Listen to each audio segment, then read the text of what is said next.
11 years ago to the day Barca booked a place in the Champions League final. This graphic is terrible, and it's not the person who made it fault. It's just impossible to encapsulate the drama of this game in a graphical form because it was just so full of drama throughout. A brilliant goal from ESPN, and of course that late equaliser for Andres Iniesta, giving Barca the away goal victory. But so much controversy within it as well. As I welcome in Ali Moreno and Sid Lowe. Boys, I haven't watched too much football, to be honest, over the last few weeks, but I did rewatch this game. It did make me miss the sport because it really is only Champions League nights like that one at Stamford Bridge that can deliver the sort of drama we saw, Sid.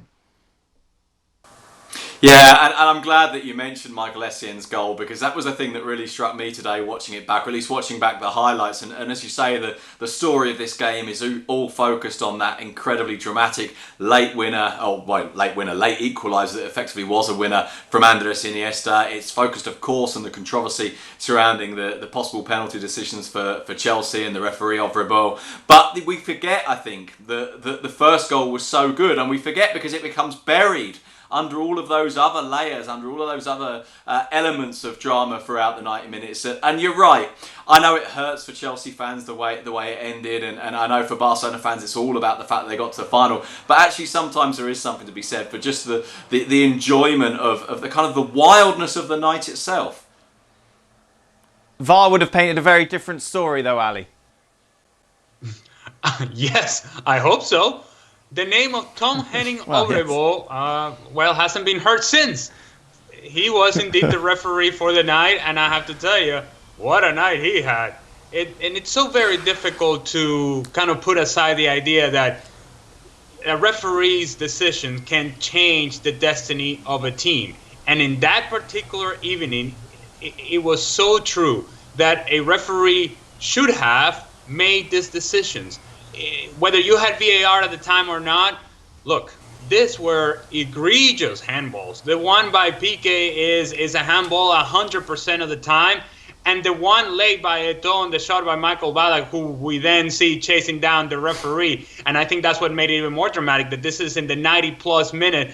Ballack hits this volley as sweet as he can hit it, and the arm is extended away from the body of Samuel Eto'o. And so, yes, you're right. In essence, Dan, if you had spun this forward and VAR was in play, there should have been, I'm assuming that VAR would get the call right, there should have been at least 2 penalties awarded for Chelsea. And the history for Chelsea may have been different, and certainly the history for Barcelona and that Barcelona team may have been different as well. So the name again, Tom Henning Ovrebo, do not forget it.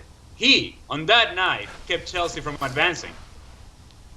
But if it wasn't for him, we may not see a lot of 11-year-olds walking around in Catalonia because, of course, what's been reported today, a 30% spike after that goal from Andres Iniesta in the birth rate 9 months later. And, of course, if Iniesta, you're on lockdown in Japan, what do? You ring up some of those children, Sid.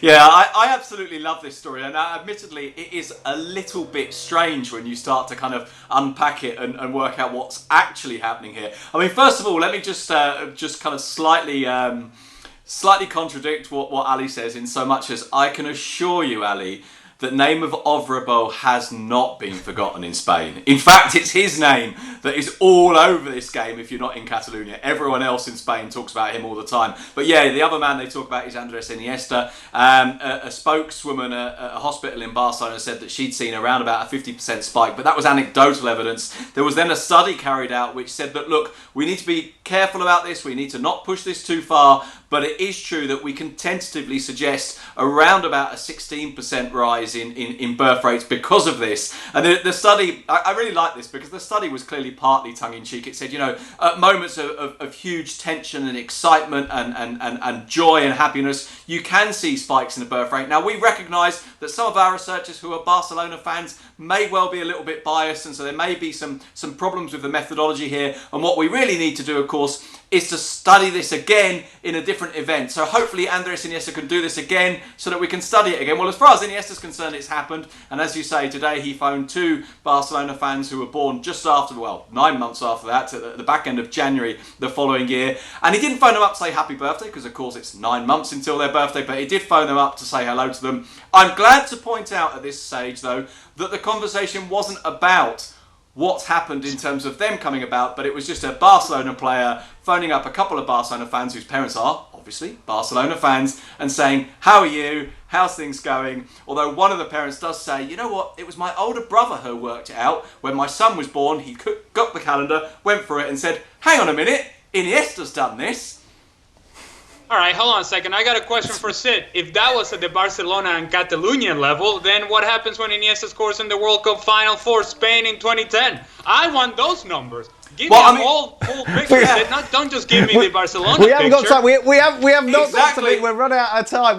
We can't go into the numbers of Iniesta and the birth rate. Maybe we'll do that on extra time, boys. Thank you very much for now. Thanks so much for watching ESPN on YouTube. And for more sports highlights and analysis, be sure to download the ESPN app. And for premium content and live streaming, subscribe to ESPN Plus.